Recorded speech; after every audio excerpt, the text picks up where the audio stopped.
के आयोजक मेरे छोटे भाई समान प्रतीक चक्रवर्ती जी, इनफैक्ट जब इन्होंने पहली बार, मुझे लगता है करीब महीने भर पहले बात की होगी इन्होंने मुझसे, इस प्रकार का एक कार्यक्रम आयोजित कर रहे हैं बरही में, तो बड़ा उन्होंने उनसे डिटेल्स पूछा कि क्या कार्यक्रम है, आप बरही में बिजनेस कॉन्क्लेव कर रहे हैं। मैंने ऐसा सुना नहीं है जनरली होते हुए इतने छोटे शहरों में बिजनेस कॉन्क्लेव, तो करेंगे क्या और मैं क्या करूँगा वहाँ पे, इसके लिए भी मैं श्योर नहीं था कि मैं क्या भूमिका अदा कर सकता हूँ उसमें। बट उनका कॉन्फिडेंस देख के, उनका कन्विक्शन देख के मैंने कहा आप कुछ अगर कर रहे होंगे तो सही ही होगा, तो मेरी उपस्थिति तो मान के ही चलिए, किसी न किसी प्रकार से मैं वहाँ रहूँगा। जितनी देर से मैं यहाँ हूँ, एक चीज़ जो मुझे बहुत अच्छी लग रही है, इनफैक्ट मेरे जो पहले के वक्तागण दोनों थे उन्होंने इस बात को भी रखा कि बरही में इस प्रकार का कार्यक्रम हो रहा है, ये अपने आप में अचीवमेंट है। मैं कहूँगा कोई बहुत ज्यादा इसका आउटकम आने की जरूरत नहीं है।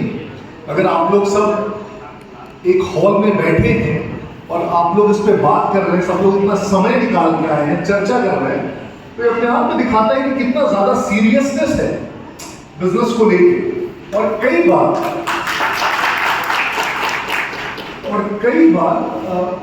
मैं देखता हूँ बिजनेसमैन बहुत फंसे रह जाते हैं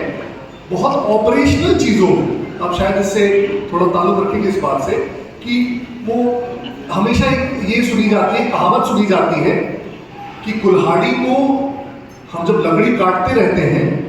और ये बहुत पुरानी कहानी है कि लकड़ी काट रहे थे, एक लकड़हारा और काटते जा रहा है और बहुत स्लो काट पा रहा है, तो कोई उससे आके पूछता है कि थोड़ी देर रुक के तुम अपनी कुल्हाड़ी को पजा क्यों नहीं लेते हो, धार क्यों नहीं कर लेते हो, तेजी से कटेगा। तो कहता है कि उसका समय कहाँ है, और वो उसी कुल्हाड़ी से पेड़ काटता जाता है, लेकिन वो ऑफकोर्स काट नहीं पाता। तो कहने का तात्पर्य है कि कई बार हम अपनी ऑपरेशनल चीजों में इतने व्यस्त रह जाते हैं और सोचते नहीं इतना सोचने का, प्लान करने का, डिस्कस करने का टाइम किसके पास है।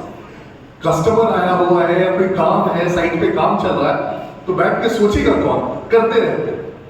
तो आप लोगों ने ये जो समय निकाला और चर्चा के लिए कहा कि नहीं ये भी जरूरी है, काम तो चलता ही रहेगा, ये अपने आप में दिखाता है कि आप सोचते हैं उस लेवल पे कम से कम। वो पहला स्टेज है मेरे ख्याल से। दूसरा, मैं खुद कोई बड़ा बिजनेसमैन नहीं हूँ, खासकर पंकज सोनी जी की तरह तो बिल्कुल भी नहीं, और कपिल जी की तरह भी नहीं, जिन्होंने बहुत संघर्ष करके, हम उनकी कहानी सुन रहे थे, बहुत अच्छा बिजनेस खड़ा किया। मुझे ये भी पता है, और कुछ रेफरेंसेस दे रहे थे सामने से, किस प्रकार से लोगों ने कितना संघर्ष करके यहाँ पे बहुत एक साधारण परिवार से आते हुए आप लोगों ने बिजनेस खड़ा किया है। ऐसे भी समझा जा सकता है कि बरही जैसी जगह में, मुझे पता है ऐसा कोई बहुत बड़ा